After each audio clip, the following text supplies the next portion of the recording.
Nihurumie asu wangu iwapo nimekukosea, lakini pia haikuwa dhamiri yangu mpaka nakufanyia hivyo au nimekutendea hivyo au nimekujibu hivyo. Ni maneno hayo kwa wale watu waliokuwa na mahaba ndindindi, mahaba yenye kueleweka, alafu ni kati ya mwanamke hapa haswa kwa maanisho moja kwa moja ni mwanamke au kwa maanisho ni mwanaume, ila tunasema kwamba ni mwanamke kwa sababu aliyeimba wimbo huu ni mwanaume, lakini ni mtu yoyote ambaye yuko kwenye mahusiano kwenye mapenzi alafu akaona amekosa, moja kwa moja anakwenda kumuomba radhi yule mpendwa wake. Kama tunavyojua mapenzi ni kizungumkuti. Mapenzi yana kitu kikubwa kwenye moyo akishakuingia alafu ukipata mauzi kwa yule ambaye unayempenda inaweza ikakupelekea kufariki dunia, inaweza kukupelekea kupata athari kwenye kichwa, kupata ugonjwa wa homa ya akili na mambo kibao. Kuna watu tunaona wanadata, wanavurugwa, wanachanganyikiwa kwa sababu tu kwamba wamegombana na wapenzi wao. Namba za kushiriki ni 0786380011. Piga simu au unaweza ukatutumia ujumbe mfupi wa maneno hapo tukausoma. Tuko kwenye kipengele kile cha mkata shombo. Na kama msanii wetu hapo Jomsi umemsikia na wimbo huo aliotuzawadia wanatashtiti wa kuelezea kwamba mkata shombo inakuwaje kwaje, ni kitu ambacho kinachohusiana na kitu gani. Kwa siku hii ya leo bwana, mkata shombo tuwapelekee baadhi ya wenye vitu wa serikali ya mtaa ambao wanaojali maslahi ya matajiri na si wananchi. Japokuwa kwa upande wa wananchi kutakuwa kuna maumivu fulani ambayo tunayoyapata, athari kibao tunazozipata. Na wenye viti hao wanafanyaje? Kuna baadhi ya mitaa yetu matajiri wale wanakuwa hawana sehemu ya kutoa maji yao machafu ambayo yanatumia kwenye mahoteli makubwa. Unakuta hoteli ina lotion 7, hoteli ina lotion 5, alafu kuna mgawanyiko wa vyumba mbali. Si kwamba labda kimoja, unaweza kukuta floor ya kwanza ina vyumba 10 mpaka 20, floor ya pili alikadhalika. Na wateja tunawaona kabisa kwamba wapo katika mazingira ya kuingia na kutoka kila itwayo leo, yani kila siku. Alafu hao kwenye ile mifereji ambayo iliyokuwa sio rasmi ya kumwagia maji ambayo ya kawaida, nikisemea maji ya kawaida ni maji ambayo yanatokana kwenye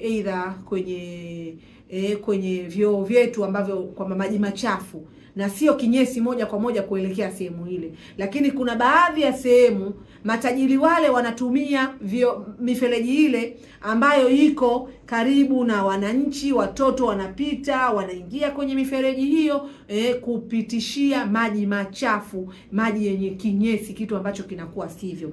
Ikifika mwanzo katika maeneo hayo ulikuwa unakuta labda saa 12, ikifika saa 1. Kwa hiyo kama unaumwa alafu ikifika hiyo mida saa 12 labda uko ndani, huwezi ukalala, harufu ni mbaya. Na kama tunavyojua Uswahilini kwetu nyumba kwanza hazina nafasi, hazina mtaa ukiuona hapa unaweza ukatembea hapa mpaka Moroko ndio unakuta barabara nyingine ya mtaa imepita hapa katikati, kote mijumba imekutana mpaka unauliza jamani, nyumba hizi za mtu mmoja? Lakini hapana, kila mtu anakuwa na mji wake. Sasa wakishafanya vitu kama vile, wamemwagia yale maji machafu. Wengine walikuwa ikifika saa 4 ya saa 5 usiku, yani wao umelala, tajiri ndo anafungulia maji yale machafu, tena kwa kutumia mita. Wanasema mita? No, sio mita. Wanatumia ile mashine ya kuvutia maji.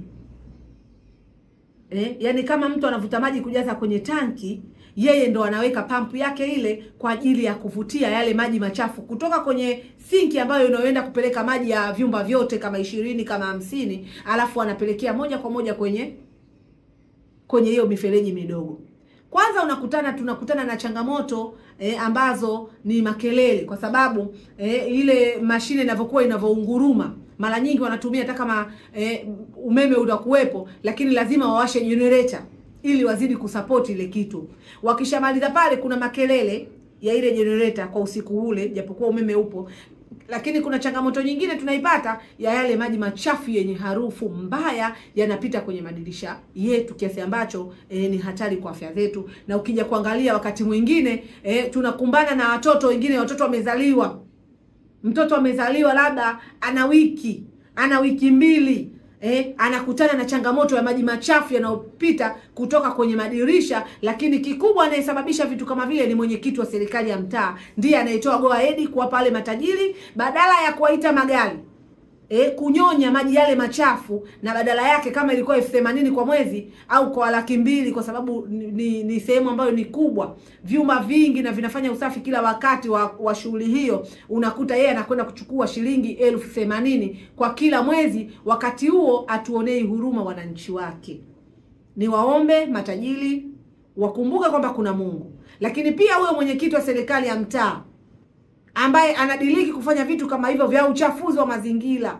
Na ndio maana hata kama mvua kidogo ikishanyesha, sasa mtu anaona wingu kubwa, imekuja ile mvua kubwa ile ya dakika 5, itakavyopiga wakati wao wamesha flash vitu vyao, unakuta barabara zote kwenye mabaraza yetu watoto wanapochezea, unakuta vipande vya shughuli ambavyo vimekwenda pale vimegomea, kwa sababu maji yaliokuwa wanayategemea mvua kunyesha yalikuwa ni machache, alafu wao wametoa mzigo mkubwa na kusababisha maradhi ya mlipuko. Tunaomba chonde tuangalie na sisi wananchi ambao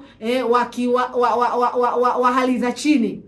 Tusiwe tunabezi sana kwa matajiri na kupelekea kuleta athari kwa watu wengine.